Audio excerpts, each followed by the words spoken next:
இப்போ நாம் கர்த்தருடைய வார்த்தைகளை தியானிக்கும்படி நம்முடைய வேத வசனங்களை நாம் எடுத்துக்கொள்ளலாம்.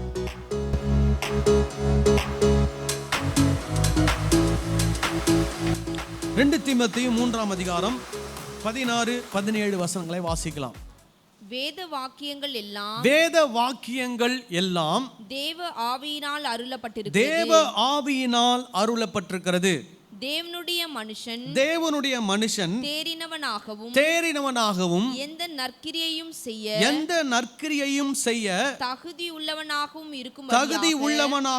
இருக்கும்படியாக அவைகள் உபதேசத்துக்கும் கடிந்து கொள்ளுதலுக்கும் சீர்திருத்துதலுக்கும் நீதியை படிப்பிக்குதலுக்கும் பிரயோஜனமுள்ளவைகளாயிருக்கிறது.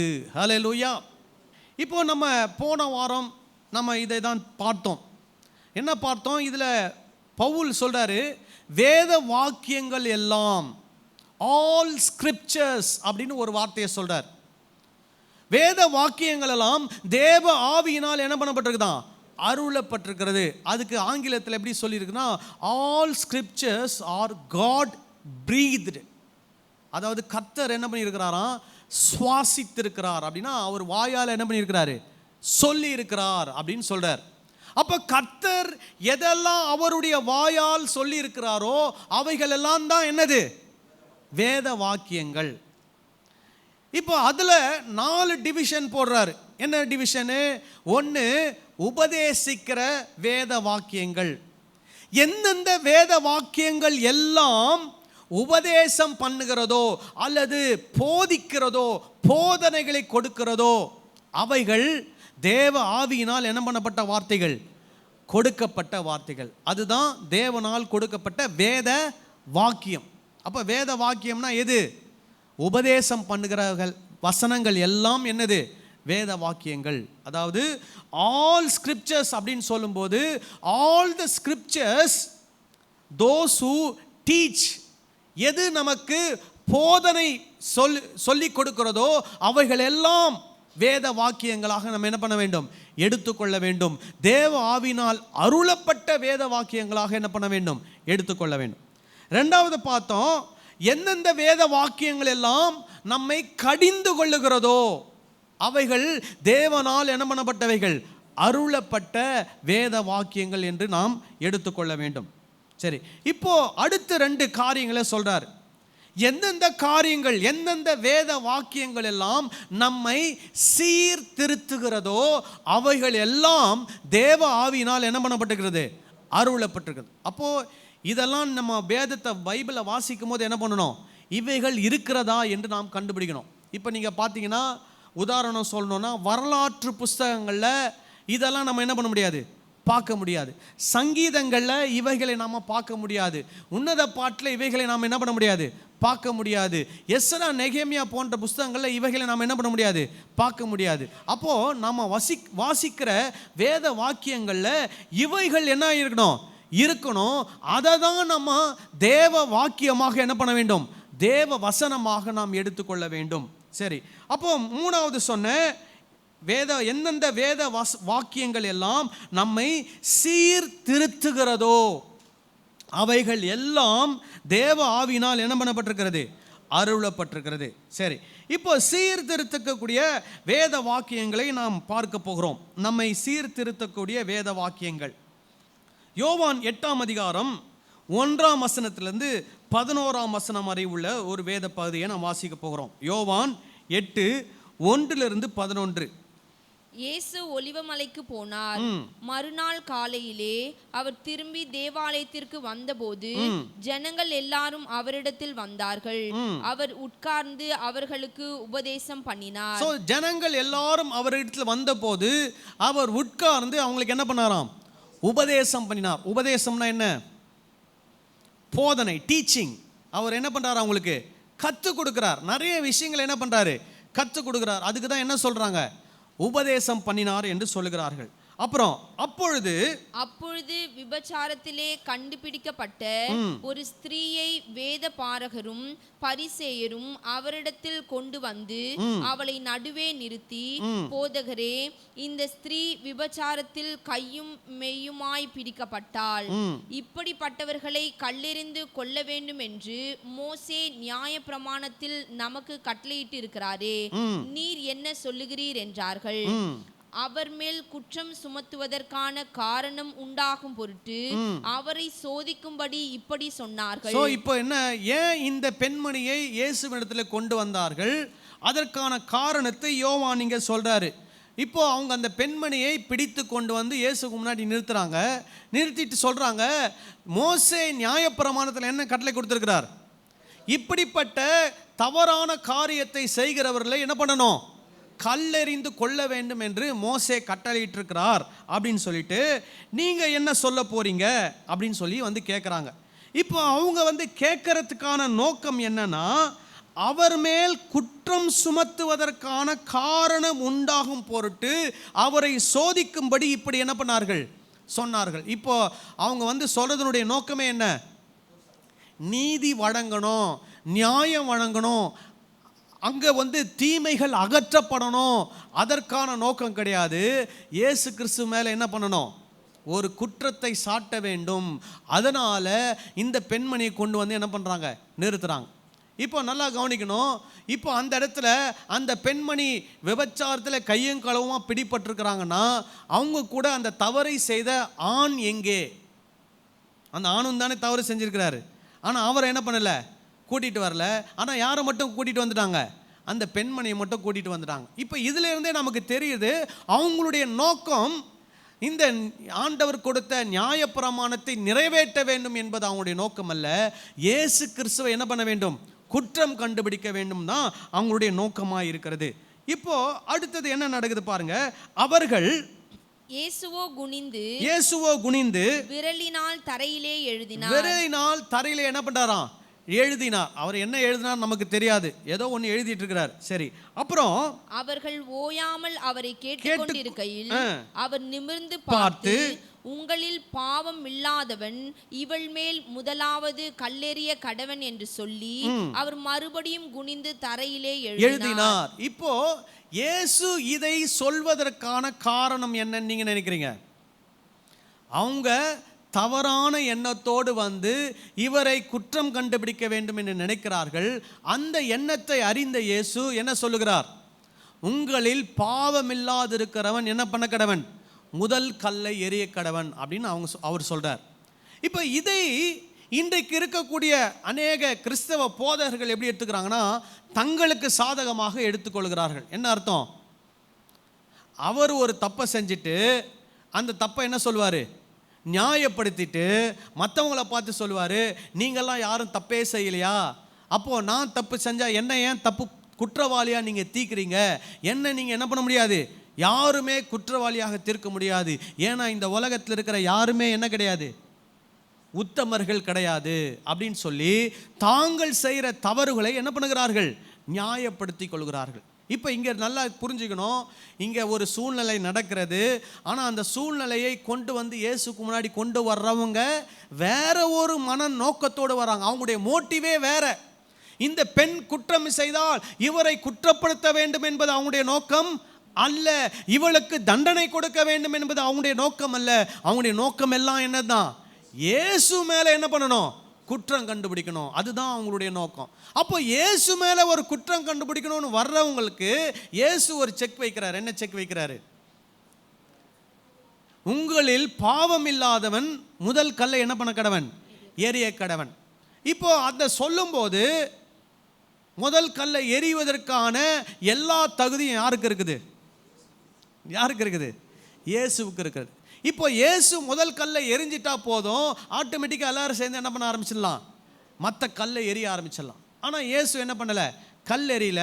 அவர் இந்த வார்த்தையை சொல்லிட்டு என்ன பண்ணுறார்? மறுபடியும் குனிஞ்சி அவர் எழுத ஆரம்பிக்கிறார். அப்புறம் என்ன நடக்குது பாருங்க. அவர்கள் அதை கேட்டு தங்கள் மனசாட்சியினால் கடிந்து கொள்ளப்பட்டு பெரியோர் முதல் சிறியோர் வரைக்கும் ஒவ்வொருவராய் போய்விட்டார்கள். ஸோ இப்போ என்ன நடக்குது? இயேசு சொன்ன அந்த வார்த்தை அவருடைய மனசாட்சியை அவங்கள என்ன பண்ணுதான்? குற்றுகிறது. பரவாயில்ல, ஏதோ கொஞ்சமாவது மனசாட்சி என்ன பண்ணுது? வேலை செய்யுது. இப்போ அவங்க இயேசு மேலே குற்றம் கண்டுபிடிக்கணும் வந்ததுனால இப்போ இயேசு சொன்ன வார்த்தை அவர்களை என்னவா மாற்றி விட்டது? குற்றவாளியாக மாற்றி விட்டது. அவர்கள் குற்ற உணர்வோடு கூட அந்த இடத்தை விட்டு என்ன பண்ணிட்டாங்க? விலகி போய்விட்டார்கள். இப்போ அடுத்தது, இப்போ யார் யார் மட்டும் அங்கே இருக்கிறா? இயேசுவும் அந்த பெண்மணியும் இருக்கிறாங்க. சரி, இப்போ என்ன நடக்குது பாருங்க. இயேசு தனித்திருந்தார், அந்த ஸ்திரீ நடுவே நின்றாள். இப்போ அந்த பெண்மணி போகவே இல்லை.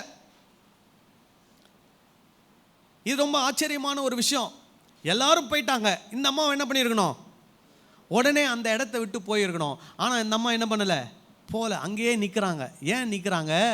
ஏன்னா இயேசு கிட்ட இருந்து என்ன வார்த்தை வரப்போகிறது என்பதை அவங்க என்ன பண்ணுறாங்க? கேட்பதற்கு ஆவலாக நின்று கொண்டிருக்கிறார்கள். அந்த இயேசு தனித்திருந்தார், அந்த ஸ்திரீ நடுவே நின்றாள். அப்புறம் இயேசு நிமிர்ந்து அந்த ஸ்திரீயை தவிர வேறு ஒருவரையும் காணாமல், அந்த ஸ்திரீயை தவிர வேறு ஒருவரையும் காணாமல், ஸ்திரீயே உன்மேல் குற்றம் சாட்டினவர்கள் எங்கே? உன்மேல் குற்றம் சாட்டினவர்கள் எங்கே அப்படின்னு கேட்கிறார். அப்போ அந்த அம்மா என்ன சொல்றாங்க? ஒருவனாகிலும் உன்னை ஆக்கினைக்குள்ளாக தீர்க்கவில்லையா என்றார். அதற்கு அவள் இல்லை ஆண்டவரே என்றாள். சோ இங்க என்ன வருது பாருங்க. அதற்கு அவள் இல்லை ஆண்டவரே என்றாள்.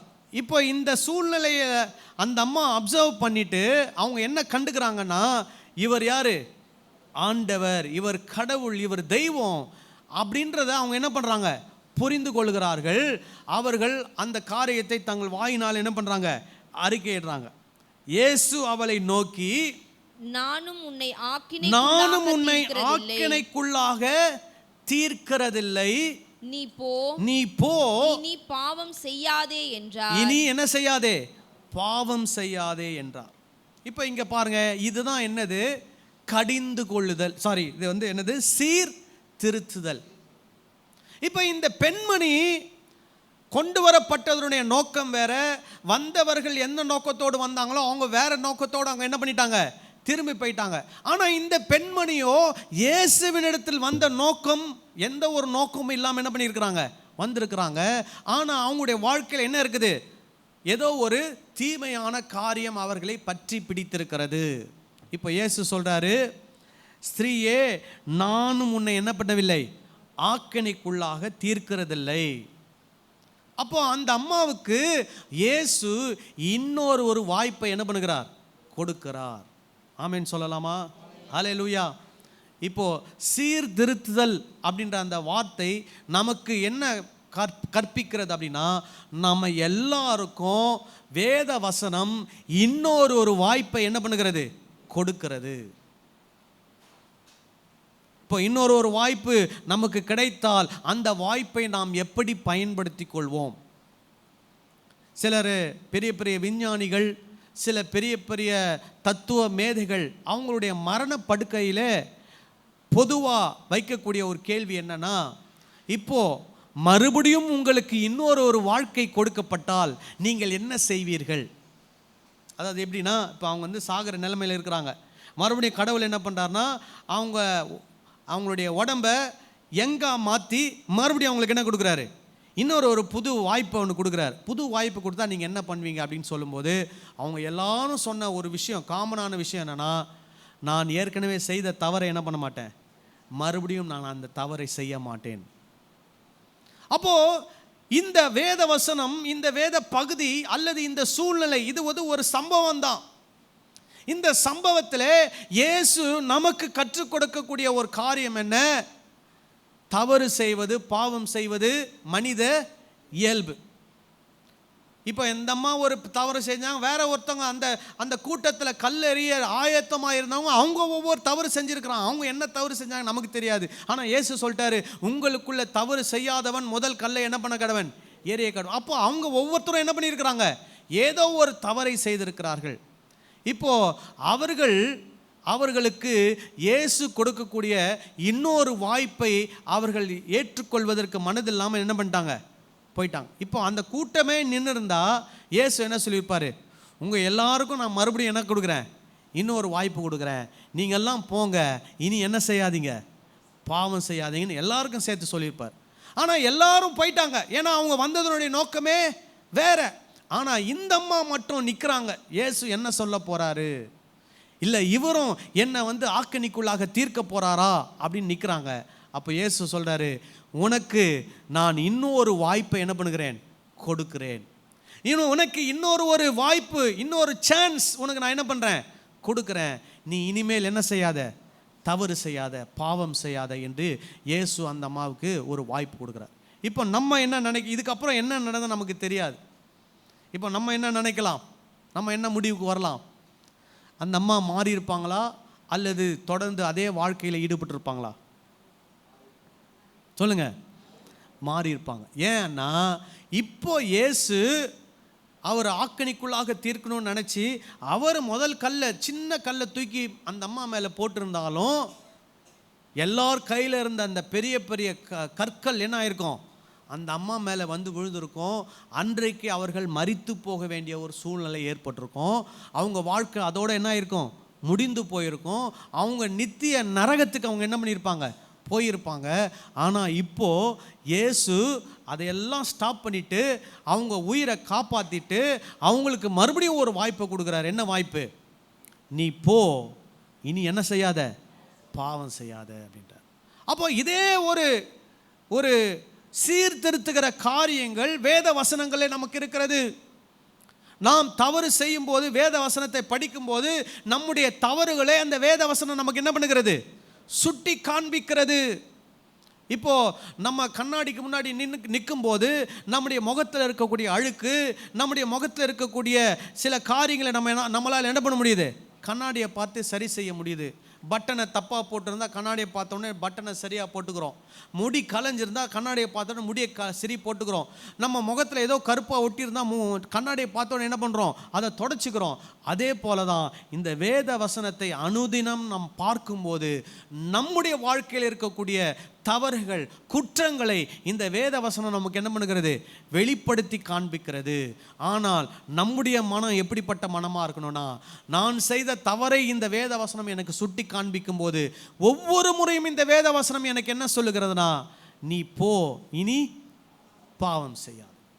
உனக்கு இன்னொரு வாய்ப்பை நான் என்ன பண்ணுகிறேன், கொடுக்கிறேன். நீ இனிமேல் என்ன பண்ணாத, பாவம் செய்யாது. இப்போ இதை பொதுவாக நிறைய பேர் எப்படி எடுத்துக்குவாங்கன்னா, பெண்களை மட்டம் தட்டுவதற்காக எடுத்துக்கொள்வார்கள்.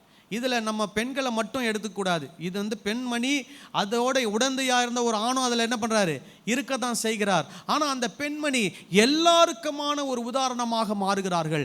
எல்லாருக்குமான உதாரணம் அப்படின்னா, இயேசுவை ஆண்டவரே கடவுளே என்று ஏற்றுக்கொள்ளக்கூடிய ஒவ்வொருவருக்குமான ஒரு உதாரணமாக அந்த பெண்மணி மாறுகிறார்கள். அவருடைய வாழ்க்கையில் நாம் கற்றுக்கொள்கிற ஒரு பாடம் என்னன்னா, அவர்கள் சீர் பொருந்துவதற்கு, சீர் திருந்துவதற்கு இயேசு அவங்களுக்கு மறுபடியும் என்ன கொடுக்கிறார், ஒரு வாய்ப்பை கொடுக்கிறார். நம்ம ஒவ்வொருவருக்கும் அந்த வாய்ப்பை இயேசு என்ன பண்ணுறாரு, கொடுத்து கொண்டு தான் இருக்கிறார். நாம் சீர் திருந்துகிறோமா என்பதுதான் நம்முடைய முன்னாடி வைக்கக்கூடிய ஒரு கேள்வி. ஹல்லேலூயா. ஏன்னா கடைசியில் நியாயம் தீர்க்க போகிறது யார் தான், அவர் தான். நம்ம உள்ள மாறிடுச்சா மாறலையான்னு வெளியே இருக்கிறவங்களுக்கு தெரியாது. யாருக்கு தான் தெரியும், இயேசு ஒருத்தருக்கு தான் தெரியும். அதனால் அவர் நம்முடைய உள்ளத்தை பார்க்கிறார். நம்முடைய உள்ளம் மாறும்போது அவர் நம்மை அணைத்து நம்மை வழிநடத்துகிற தெய்வமாக இருக்கிறார். ஹல்லேலூயா. அடுத்து இன்னொரு வேத பகுதியை எடுத்துக்குவோம். மார்க்கு 7ஆம் அதிகாரம் 1-16 வசனங்கள்.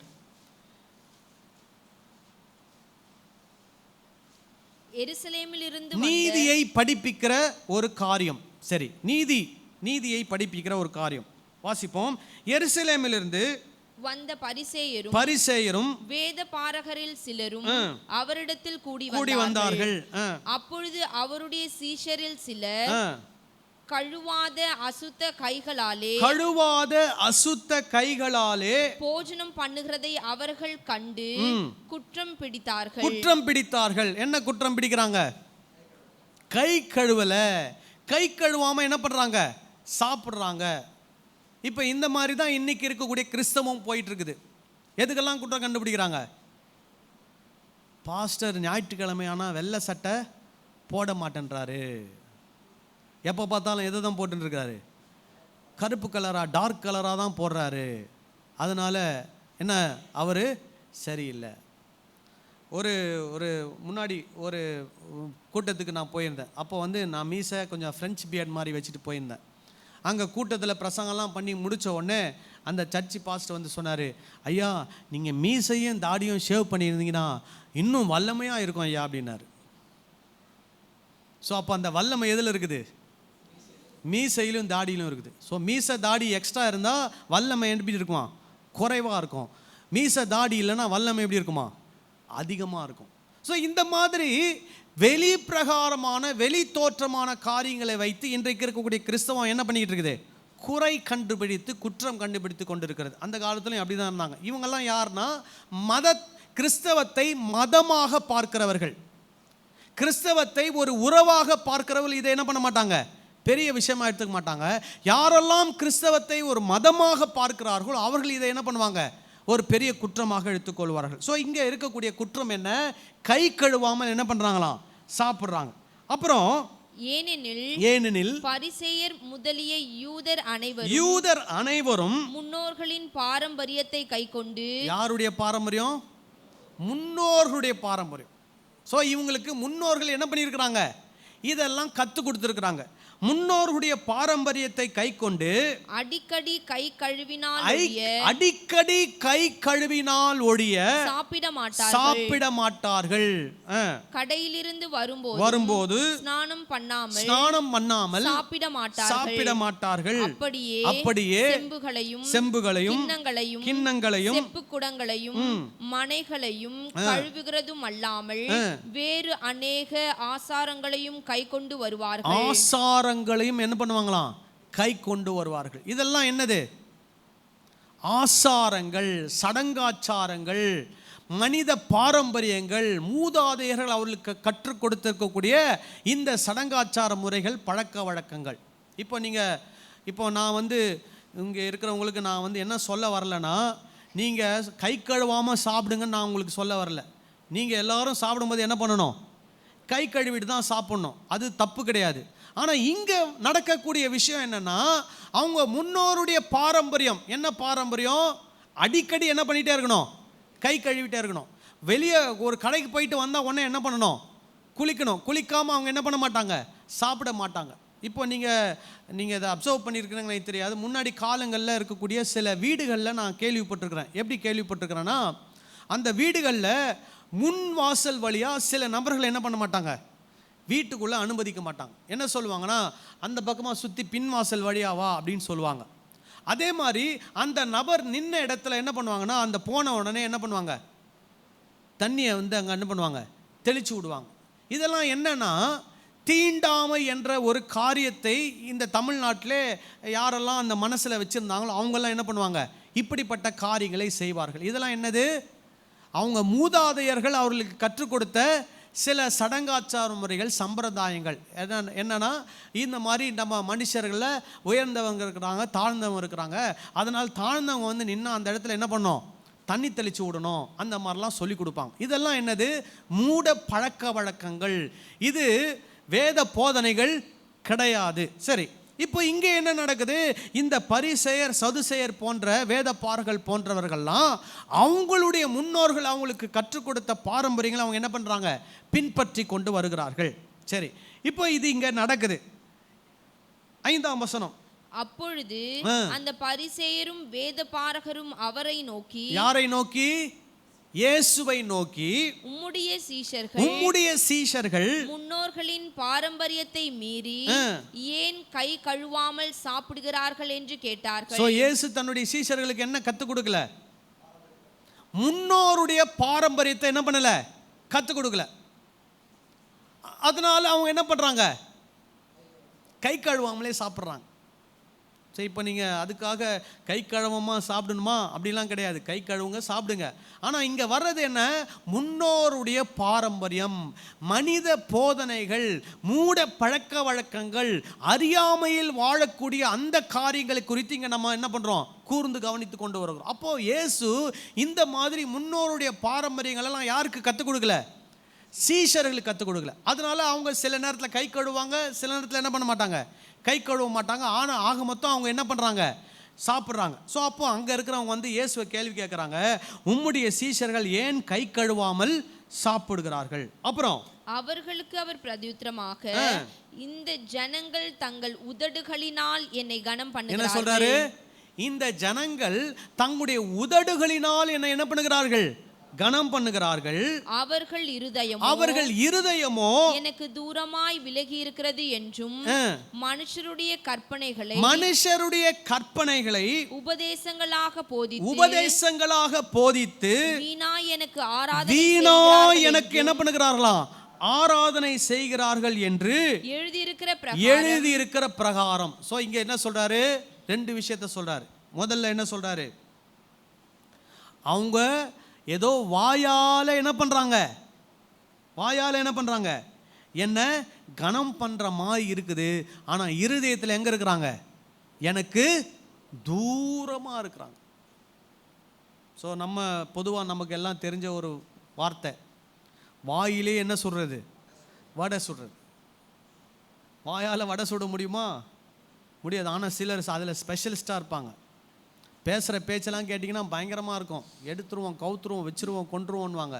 ஆனால் ஒன்று கூட என்ன பண்ணாது, நடக்காது. அவங்க பேசுகிறதுலாம் என்ன, முழுக்க பொய், முழுக்க இமேஜினேஷன்.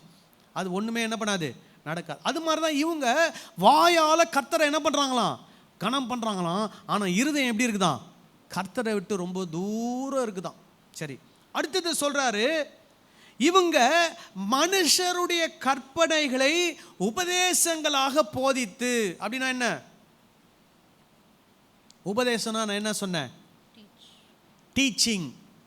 அப்போ மனுஷருடைய கற்பனைகள், அவங்க கற்பனையில் வந்த, கற்பனை திறனுக்கு வந்த நிறைய காரியங்களை இதுதான் டீச்சிங் அப்படின்னு ஜனங்களுக்கு என்ன பண்ணுறாங்களாம், கற்றுக் கொடுக்குறாங்களாம். ஆனால் அது கடவுள் கற்றுக் கொடுத்த போதனை கிடையாது, மனிதர்களாக உருவாக்குனது. அதை ஜனங்களுக்கு போதனையாக என்ன பண்ணுறாங்க, கற்றுக் கொடுக்குறாங்க. சொல்லுது விளங்குதா உங்களுக்கு?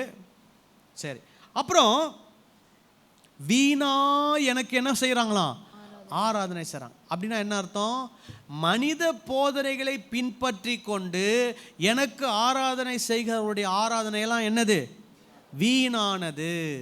அது எந்த விதத்திலும் அது பிரயோஜனம் இல்லாதது, அது குப்பையானது, அது பிரயோஜனமற்றது என்று இயேசு என்ன பண்றார், இந்த இடத்துல சொல்றார். அப்போ எது ரொம்ப முக்கியம்ன்றாரு, கடவுள் கொடுத்த உபதேசங்களை, போதனைகளை என்ன பண்ணணும், கை கொண்டு நடக்கணும். அதுதான் கடவுளுக்கு முன்னாடி நம்ம செய்யக்கூடிய ஆராதனை. சரி, அப்புறம் பாருங்க, வீணா எனக்கு ஆராதனை செய்கிறார்கள் என்றும் எழுதியிருக்கிற பிரகாரம் மாயக்காரராகிய உங்களை குறித்து ஏசாயா நன்றாய் தீர்க்க தரிசனம் சொல்லியிருக்கிறான். நீங்கள் தேவனுடைய கட்டளைகளை தள்ளிவிட்டு மனுஷருடைய பாரம்பரியத்தை கை கொண்டு வருகிறவர்களாய் கிண்ணங்களையும் செம்புகளையும் கழுவுகிறீர்கள் மற்றும் இப்படிப்பட்ட அநேக சடங்குகளையும் அனுசரித்து வருகிறீர்கள் என்றார். பின்னும் அவர் அவர்களை நோக்கி, நீங்கள் உங்கள் பாரம்பரியத்தை கைக்கொள்ளும்படிக்கு தேவனுடைய கட்டளைகளை வியர்த்தமாக்கினது நன்றாய் இருக்கிறது. இப்போ பாருங்க, அவங்கள பார்த்து கிண்டலா சொல்றாரு, நீங்க கடவுளுடைய கட்டளையை வியர்த்தமாக்கிட்டீங்க, ஆனா மனிதனுடைய பாரம்பரியம் என்ன பண்றீங்க, ரொம்ப உயர்த்தி பிடிக்கிறீங்க, இதை பார்க்கறதுக்கு ரொம்ப நல்லா இருக்குது அப்படின்னு அவர் என்ன பண்றாரு, அவங்கள பார்த்து கிண்டலா சொல்றாரு, நன்றாய் இருக்கிறது. அப்புறம் எப்படி எனில் உன் தகப்பனையும் உன் தாயையும் கனம் பண்ணுவாயாக என்று தகப்பனையாவது தாயையாவது நிந்திக்கிறவன் கொல்லப்பட வேண்டும் என்றும் மோசே சொல்லி இருக்கிறாரே. இந்த மோசே சொல்லி இருக்கக்கூடிய இந்த கட்டளை யாரால் கொடுக்கப்பட்ட கட்டளை, யாரால் கொடுக்கப்பட்ட கட்டளை, கடவுளால கொடுக்கப்பட்ட கட்டளை. என்ன கட்டளை, தாயையும் தகப்பனையும் என்ன பண்ண வேண்டும், கனம் பண்ண வேண்டும். தாய் தகப்பனை கனம் பண்றதுனா என்ன,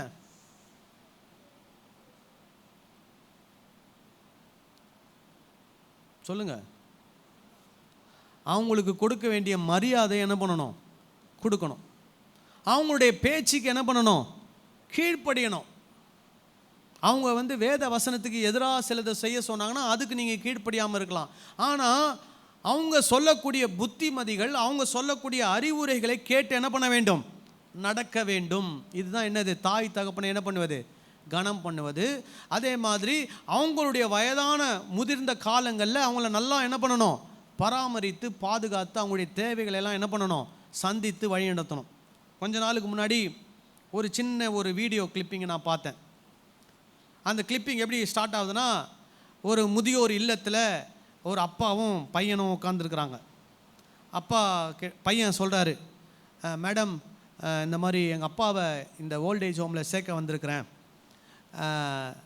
எப்படி சார்ஜஸ்லாம் எப்படி அப்படின்னோடனே அவங்க சொல்கிறாங்க, ஏசி இவ்வளோ, நான் ஏசி இவ்வளோ, இந்த மாதிரிலாம் சொல்கிறாங்க. உடனே அப்பா கிட்ட கேட்குறாரு, அப்பா உங்களுக்கு ஏசி வேணுமா நான் ஏசி வேணுமான்னு. உடனே அப்பா சொல்கிறாரு, இல்லைப்பா எனக்கு நான் ஏசியிலே நான் இருக்கிறேன்ப்பா, ஒன்றும் பிரச்சனை இல்லைப்பா அப்படின்றாரு. உடனே அந்த பையன் சொல்கிறார், இல்லை வெயில் காலம்லாம் வரும், அப்போது நீங்கள் ஏசியில் இருந்தால் தான் எப்படி இருக்கும்? கரெக்டாக இருக்கும் அப்படின்னு சொல்லிட்டு அவர் சொல்கிறார். சரி அப்போ ஏசி ரூம் போட்டுருங்க அப்படின்றாரு. அப்புறம் அவங்க கேட்குறாங்க, வித் டிவியா வித்தவுட் டிவியா அப்படின்னு கேட்குறாங்க. உடனே என் பையன் சொல்கிறார், இல்லை வித் டிவியை போடுங்க, அவர் ரூம்குள்ளேயே இருக்குது, அவருக்கு எப்படி இருக்கும்?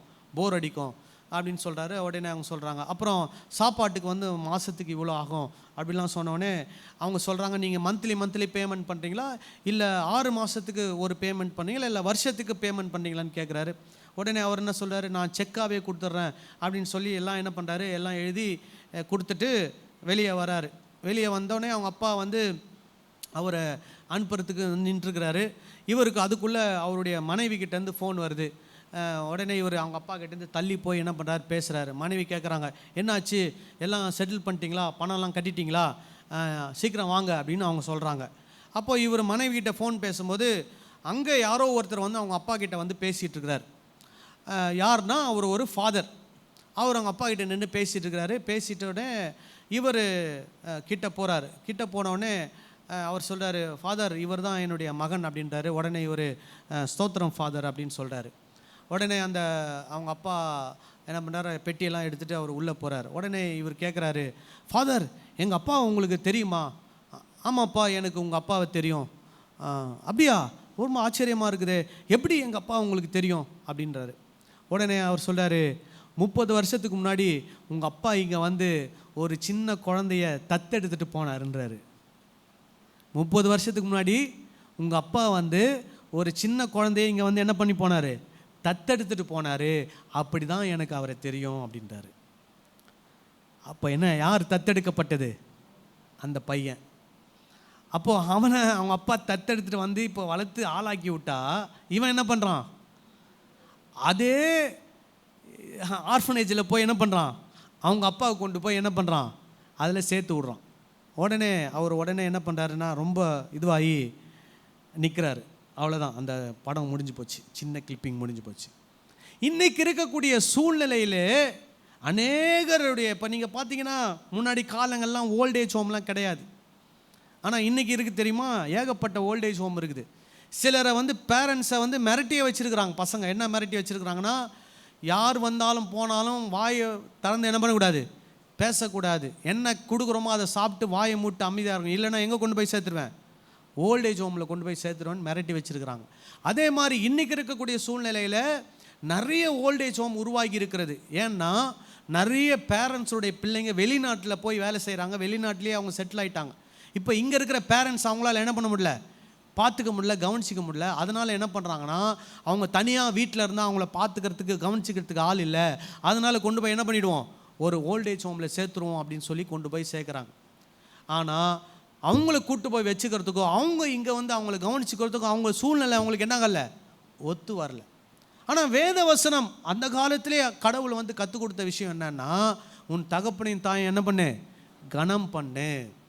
அதே மாதிரி தகப்பனையும் தாயையும் நிந்திக்கிறவன் என்ன பண்ணப்படணுமா, கல்லெறிந்து கொல்லப்படணும்.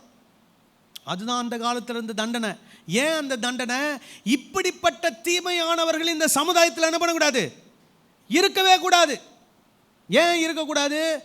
ஏன்னா அந்த பிள்ளைய அந்த பெற்றோர் என்ன பண்ணியிருக்கிறாங்க, சின்ன வயசுலேருந்து பெத்தெடுத்து அந்த பிள்ளைய கண்காணித்து கவனித்து தூங்காமல் கொள்ளாமல் அதை பார்த்து வளர்த்து உருவாக்குனா இந்த பிள்ளை என்ன பண்ணுது, பெற்றோரை அவமரியாதையாக பேசுது, அவமதிக்குது, திட்டுது, கேவலப்படுத்துது, எல்லாம் பண்ணுது, நிந்திக்குது. அதனால் கர்த்தர் சொல்கிறாரு, அப்படிப்பட்ட பிள்ளையே என்ன தேவையில்லை, உயிரோடு இருக்கணும்னு அவசியமே இல்லை. எல்லாரும் சேர்ந்து என்ன பண்ணுங்க, கல்லெறிஞ்சு கொல்லுங்கன்றார். இது யார் கொடுத்த கட்டளை? கடவுள் கொடுத்த கட்டளை. சரிங்களா? இதுதான் வந்து கடவுள் கொடுத்தது. தாயின் தகப்பனை என்ன பண்ண வேண்டும்? கனம் பண்ண வேண்டும். இப்போ கேள்வி என்னன்னா, இது நீதியானதா அநீதியானதா? தாய் தகப்பனை கனம் பண்ணுறது நீதியா அநீதியா? நீதி, நியாயமானது. நல்லதா, நன்மையானதா, தீமையானதா? நன்மையானது. தாய் தகப்பனை கனம் பண்ணுறது நன்மையானது. அதாவது சில தாய் தகப்பன் வந்து சில பிரச்சனைகள் பண்ணுறாங்க, அதையும் நான் சேர்த்து சொல்லணும். ஒரு குடும்பத்தில் நீங்கள் பார்த்தீங்கன்னா 4 பையன்க, ஆனால் அவங்களுடைய தாய் வந்து இன்றைக்கி வந்து அந்த 4 பேர் கூட இருக்க முடியலை. அவங்க வந்து ஏதோ ஒரு ஆர்ஃபனேஜில் என்ன பண்ணுறாங்கன்னா தங்கி இருக்கிறாங்க. அதற்கு காரணம் என்ன அப்படின்னா, அந்த தாயாரை வந்து ஒரு பையன் வந்து என்ன பண்ணார்னா அவங்க வீட்டில் வச்சு கவனிச்சிக்கிட்டார். ஒரு அப்பார்ட்மெண்ட் வீடு. இந்த அம்மா என்ன பண்ணியிருக்கிறாங்கன்னா, மாடியில் போய் அந்த அப்பார்ட்மெண்ட்டில் இருக்கிற யார் யாரெல்லாம் மாடியில் துணி காயப்பாட வராங்களோ எல்லாருக்கிட்டையும் மருமகளை பற்றி என்ன பண்ணியிருக்கிறாங்க, ரொம்ப குறையாக சொல்லியிருக்கிறாங்க. ஒரு நாள் யாரோ ஒருத்தங்கிட்ட நல்லா குறை சொல்லிட்டு திடீர்னு திரும்பி பார்த்தா மருமகள் வந்து துணியை காயப்பட்டு பின்னாடி நின்றுட்டுருக்குறாங்க. இவங்க சொன்ன எல்லாத்தையும் யார் கேட்டுட்டா? மருமக கேட்டாங்க. அவங்க என்ன நினச்சிட்டாங்கன்னா, என் வீட்டில் இருந்து என் சாப்பாடை சாப்பிட்டு என்னை பற்றியே நீங்கள் குறை சொல்கிறீங்களான்னு சொல்லி என்ன பண்ணிட்டாங்க, அனுப்பிச்சி விட்டாங்க. இப்போ இதுவும் இருக்குது.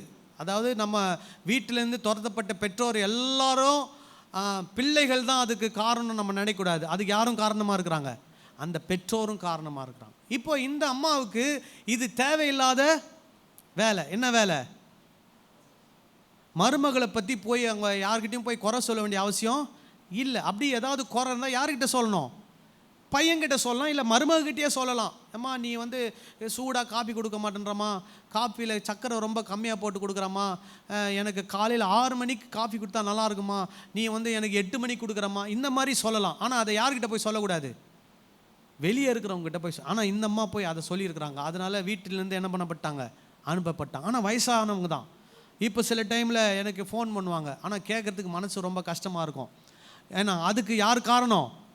அவங்களே அதுக்கு காரணம். ஸோ அந்த மாதிரியும் பெற்றோர் இருக்கக்கூடாது. பெற்றோர் கேர்ஃபுல்லாக நம்ம கௌரவத்தை நம்ம காப்பாற்றிக்கணும், நம்ம மரியாதை நம்ம காப்பாற்றிக்கணும், நம்ம பிள்ளைங்க வாழ்க்கையை நல்லா இருக்குன்னு நம்ம நினைக்கிறோம். அதனால் தேவையில்லாத வார்த்தைகளை நம்ம என்ன பண்ணக்கூடாது, பேசக்கூடாது. நம்ம குடும்பத்தை பற்றியே நம்ம போய் தவறாக வெளியே போய் என்ன பண்ணக்கூடாது, சொல்லக்கூடாது. சரி, அப்போ 2 விதமும் இருக்குது. சரி, இப்போ ஆனால் ஆண்டவர் என்ன சொல்கிறாரு, தாய் தகப்பனை என்ன பண்ணு, கனம் பண்ணு. இது கடவுள் கொடுத்த கட்டளை. இந்த என்ன கட்டளைனா, நீதியை படிப்பிக்கிற கட்டளை, நியாயத்தை கற்றுக் கொடுக்கிற கட்டளை, நன்மையை கற்றுக் கொடுக்கிற கட்டளை. அப்படி இந்த கட்டளைக்கு யாராவது ஒருவர் மீறுவார்களானால் அவர்களுக்கு என்ன தண்டனை கூட கொடுக்கலாம், மரண தண்டனை கூட கொடுக்கலாம்னு யார் சொல்றா? கடவுள் மோசே மூலமா சொல்லி வச்சிருக்கிறார். சரியா? இதை இயேசு அங்க சொல்றார். இப்படி மோசே சொல்லி இருக்கிறாரே, அப்புறம்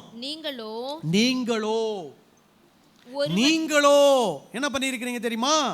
ஒருவன் தன் தகப்பனையாவது தாயையாவது நோக்கி உனக்கு நான் செய்யத்தக்க உதவி எது உண்டோ அதை கொர்பான் என்னும் காணிக்கையாக கொடுக்கிறேன் என்று சொல்லிவிட்டால் அவனுடைய கடமை தீர்ந்தது என்று சொல்லி அவனை இனி தன்